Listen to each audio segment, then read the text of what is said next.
जीवन नव रस से गठित है, उसमें सभी तरह का रस है। कोई एक रस की कमी हो तो जीवन पूर्ण नहीं है। जीवन में हास्य चाहिए, वीर्य रस चाहिए, क्रोध भी चाहिए। सभी तरह के रस जब जीवन में होता है तब जीवन पूर्ण होता है। फिर दूसरी बात, जीवन में हमें क्या चाहिए, ये प्रश्न कभी कभी हमको पूछना चाहिए। तो उत्तर तो सबके पास यही होगा कि हमें सुख शांति दोनों चाहिए।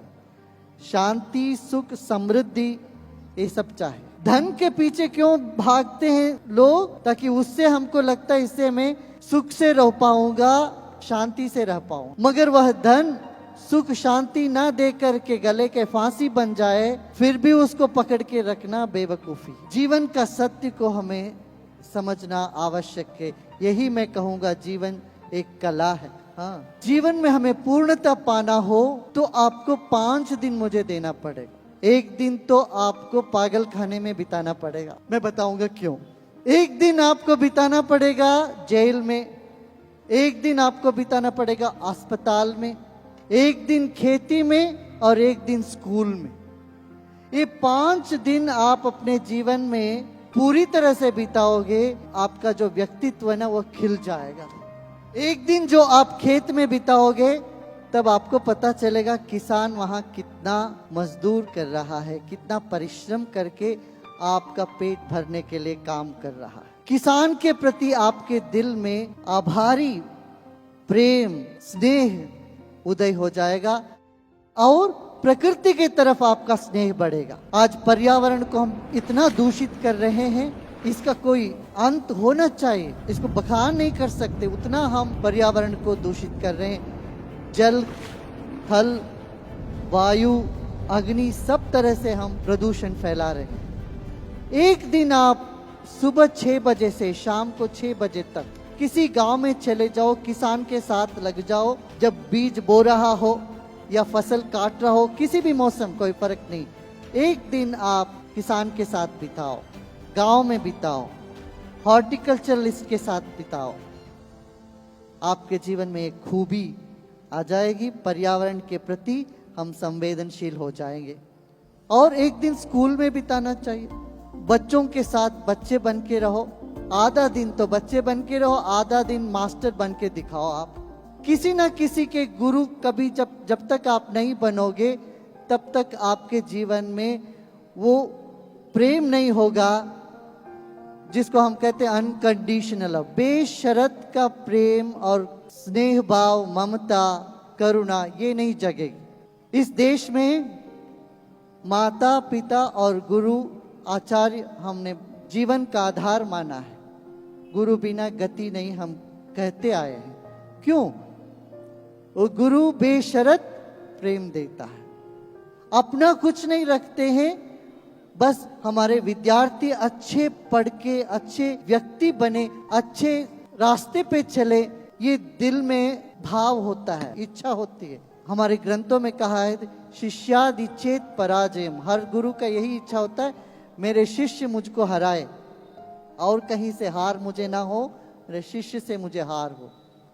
हर क्षेत्र में, चाहे अर्थशास्त्र में, राजनीति में, सामाजिक किसी भी क्षेत्र में, कला में, अध्यात्म में, हर गुरु की इच्छा यही होनी चाहिए, हमारे शिष्य हमसे आगे बढ़े, जो हमने हासिल किया इस विद्या को और फैलाएं, पनपे, ये चीज, ये भाव होता है। तो एक दिन आप स्कूल के टीचर बन के काम करोगे, आपको पता चलता है कि बच्चों को कैसे पालना चाहिए। अक्सर हम बच्चों को स्कूल भेज देते हैं और टीचर जूझते रहते हैं बच्चों के साथ। घर में हमको काम हो तो हम कहते हैं बच्चों को ले जाके वो डे केयर होम में छोड़ दो, तो वहां टीचर तो संभालेंगे, घर में तो मुसीबत करते हैं बच्चे। बच्चों के जीवन में सुधार कैसे हम लाना है, ये ज्ञान आप एक दिन टीचर या शिक्षक बन के आप दिखाएंगे। और एक दिन पागल खाना, मैंने बोला पागल खाना में जाओगे, लोग कुछ ना कुछ बोलते रहेंगे, आप उससे गुस्सा करोगे क्या? मुस्कुराते बाहर आओगे, बोले अरे पागल है, कुछ भी बोल रहा है। लोगों की आलोचना के प्रति आप इतना संवेदनशील हो जाते हो, कोई कुछ कह दे तो आपको दिल में लग जाता है, आप रोते रहते हो, क्रोध में आ जाते हो।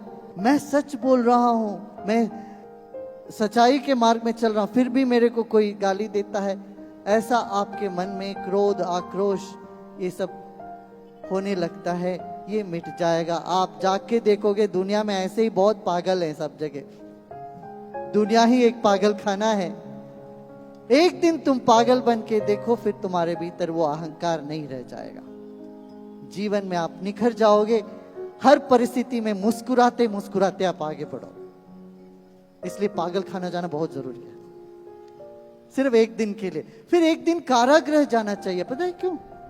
वहां जो कैदी है उनसे आप बात करो, आपको लगेगा अरे बेचारे, किसी एक क्षण, ऐसा क्षण में आके इन्होंने ऐसा गलती कर बैठा, जीवन भर भुगत रहा है।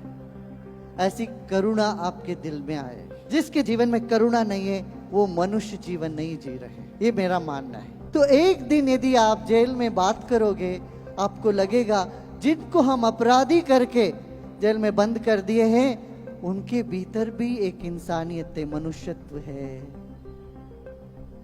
क्या पता आप भी ऐसी परिस्थिति में कभी हो जाते।